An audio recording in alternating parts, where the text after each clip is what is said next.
Shabbat Shalom. It's summer at Park Avenue Synagogue, which can only mean one thing. It's source sheet season. We have source sheets that are going to be passed out today. And while they're happening, I just want to share a quick story. I actually, thinking about it now, it's kind of funny, but I was more nervous for the Shabbat after my bar mitzvah than I was for the bar mitzvah itself.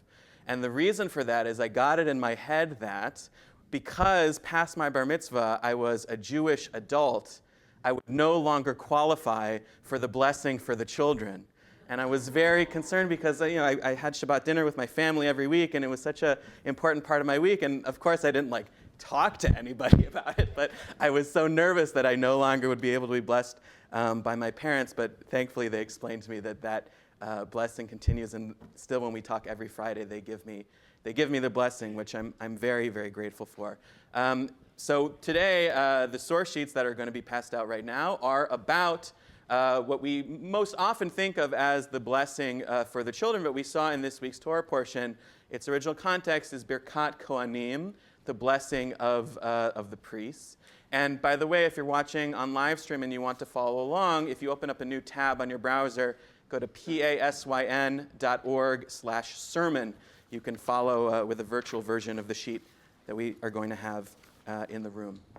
Looking at the text of the blessing itself, it's a little bit enigmatic or perhaps circular, because the first words or the first sort of clause of the blessing is, "May God bless you." And it seems a little bit like a tautology, right? Because normally, especially on weekdays when we have blessings in the Amidah, we're asking for blessings for wisdom, we're asking for blessings for peace, we're asking for all sorts of things. And here, whether it's a parent blessing a children, a priest blessing the rest of the community, the blessing is for a blessing.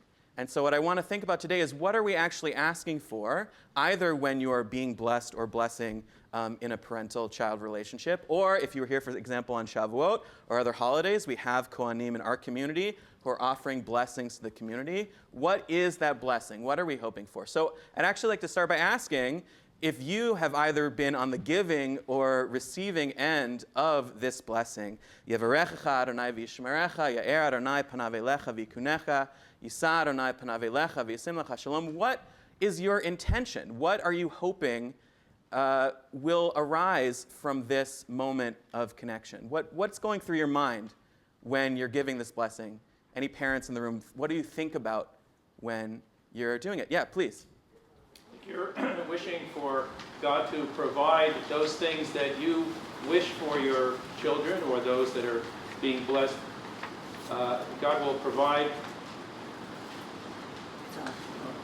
those things which you may wish for your children or others who are being blessed, but may not have the capacity to deliver yourself. Okay, so there's sort of a wish list that you might have of what you want your child to have a successful life. And so what is on, although that sort of begs the question, what's on that list, right? You want to have your child have something that will allow them to be something or achieve something, but what are those things? Anyone else? What's going through your mind when you're receiving this blessing or giving this blessing?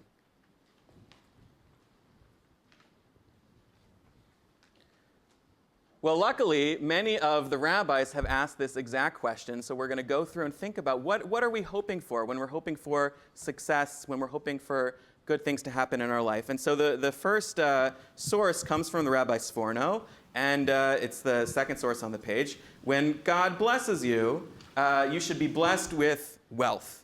And protect you means protect you from people who want to steal your wealth. So this blessing is all about stuff, all about material possessions. And so do you think that's a valid thing? Do you think that is something that should be on the list of what we're thinking about when we're offering this blessing? Is that or the primary thing?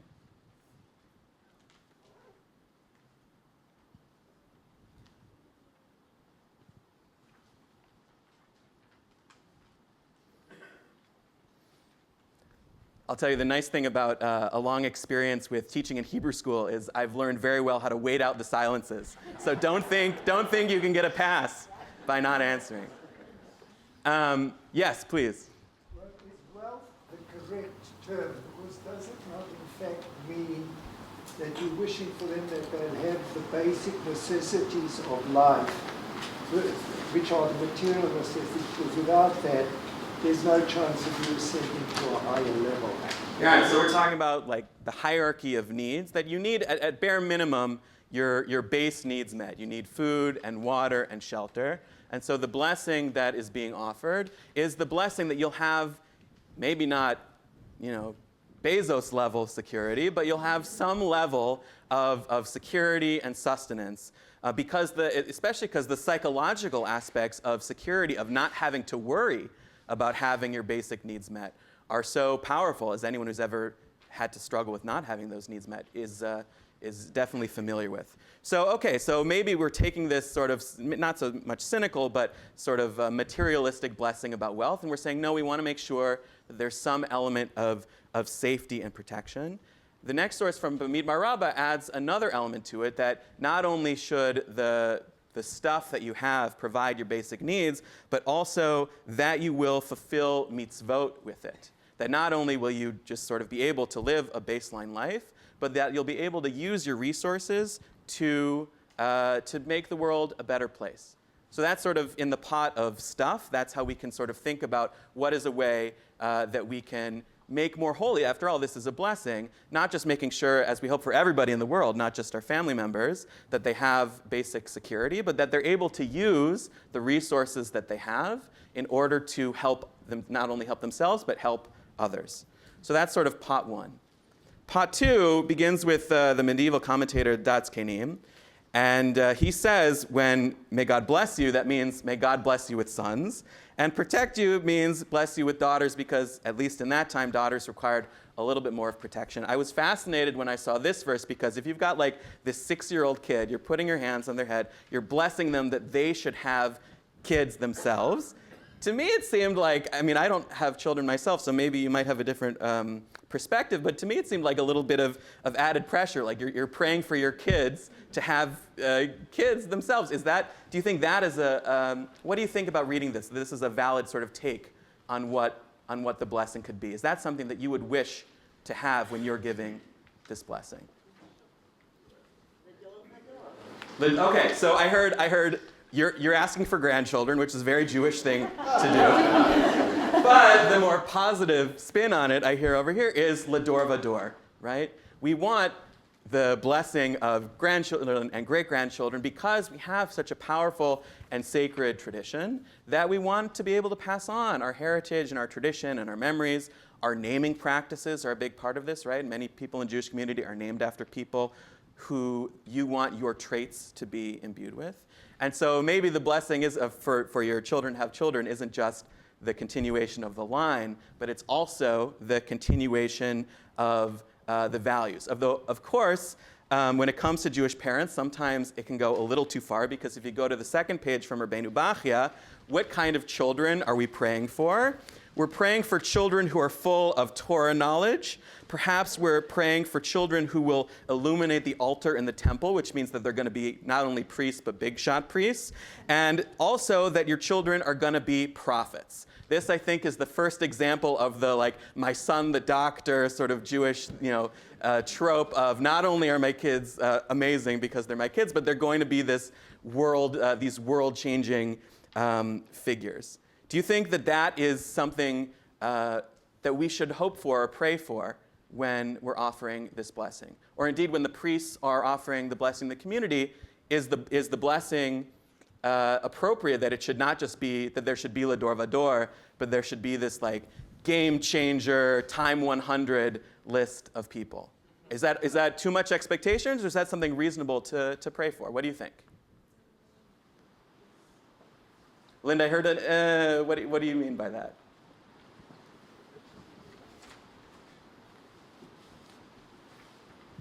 So who here thinks that this is a little too much pressure? Who here thinks that this is... Okay, Ross, you think it's a little too much pressure. Brian, why do you think it's too much pressure, Brian? You're really asking for the cake and everything else to be able to resist a little too much. This might be, Michael, this might be too much to ask for. Yeah, it is. Yeah. Well, give me this, give me that. I want everything. It's got to be fantastic. It's got to be a great show. But it's too much. So maybe, yeah, even with God, you might want to temper your expectations a little bit, and you know, yeah. Okay, Jordan, I saw your hand.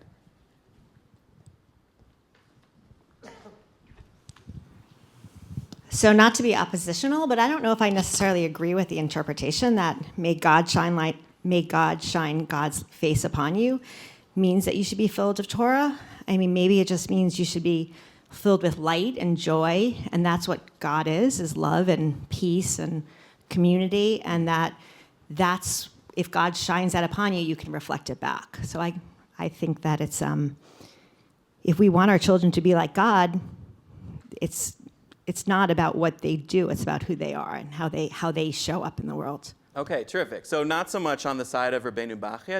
It doesn't matter what your title is or what your status is. What matters that you hope for the next generation are the deeds that they do in the world, that they act in a way that shines God's light out into the world. The next source I want to bring in, which actually pivots off that, is from Tzena Rena. Do any of you know have any of you heard of Tzena Rena before? Okay.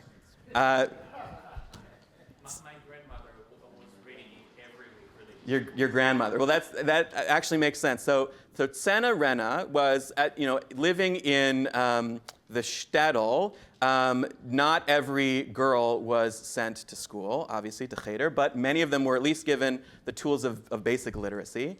And so they needed some sort of way to pass on the stories of Judaism, the traditions of Judaism, while also keeping the gender separation of not sending them to religious school with the boys. So what they did is they wrote a book called Tzena Rena, which was basically a summary of the Torah with a sort of a basic bullet point lists of how to keep a Jewish home.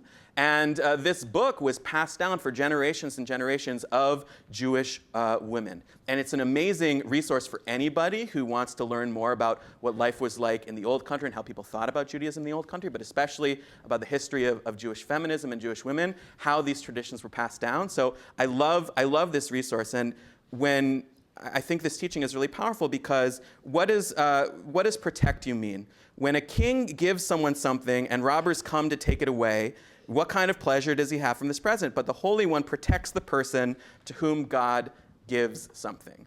Now, of course, functionally, we know that that's not true 100% of the time, that just because you are blessed by God doesn't mean that Jews don't get robbed. In fact, that happened plenty of times in the ancient world. So how can it be that this blessing is promising protection when we know that in life protection can't be 100% guaranteed? What I think is happening is that this blessing that is being offered is something that can't be taken away. The blessing that God is going to give you is something that can't be taken away by robbers because it's not a physical item. So what are the things, especially thinking in the context of mothers to children, what are the things that we give to our children that can't be taken away? Wait, raise your hand so we can give you the mic. Yeah. Oh, love. Love. Terrific. Yes. So our blessing for you is that you'll be blessed with love and that you can pass on that love to the next generation. What else can't be taken away? I think it's all about values and education, and these are the things that help to protect the child to withstand anything at all. Mm-hmm. So inner strength of self-belief and personal conviction. Yeah, absolutely. Mm-hmm. And I think it's in this reading a little bit to apply to it material things. I never ever thought of it that way. Whether I was being blessed as a child or when my kids were kids, it was all a matter of an interior kind of strength that you're asked. As part of that, of course, is health. But beyond those two things, the material things are byproducts of those initial, very well integrated into their personality. All right, so maybe the way to square the circle is if our prayer for the children or for the priests of the Jewish community is that you have these sort of set of inner qualities, that these qualities might help you achieve the security that every person needs. And I think, was there one more hand over here? Yes. The blessing of health. The blessing of health, right. That's, of course, so important that we pray for all the time. In fact, actually coming up with this list, I think it leads quite well to the last source on the second page from the Netziv, who wrote the book Emek HaDavar in the 19th century, that when we're asking God to bless, the blessing should be whatever is appropriate for each person to be blessed with. So if someone deals in Torah, your blessing will be that you achieve in your studies. But if you're in business, your blessing shall be that you achieve success in business, that you hope also that your success doesn't become an obstacle to yourself. That, first of all, we don't want to be prescriptive about what the next generation is setting out to do. We don't want to say, you are going to be a great prophet, and even if you want to be an artist, you're going to be a great prophet, right? No, what we're saying is that whatever we want, whatever this person wants to succeed in life, that the blessing should be that they are given the tools and the opportunity to succeed, not that we're giving it top down, but rather that they, bottom up, can self-actualize, and also to guard against too much success. To talk about earlier about too much of a good thing, we know sometimes that definitely can be true, that success can lead to its own form of instability. And so whatever success looks like in that person's eyes, that they should be comfortable with it. And so to bring in at the very end, to bring all three of the blessings, which of course ends with shalom, that it's not only talking about the shalom of peace as in the absence of war, but also an inner shalom, a sense of security, a sense of self-actualization. That no matter what the dream is, that they are given the tools and the opportunities in order to succeed. And so the blessing not only is to be blessed with humility, to accept that we don't always know whether our future is going to be as a Torah scholar or person of business or whatever other example, but also blessed with the tools to give to the next generation and the tools to receive in the next generation in order to become the best version of ourselves. And in that way, we can shine the light to people in our families, to people in our community, and throughout the world. Shabbat Shalom.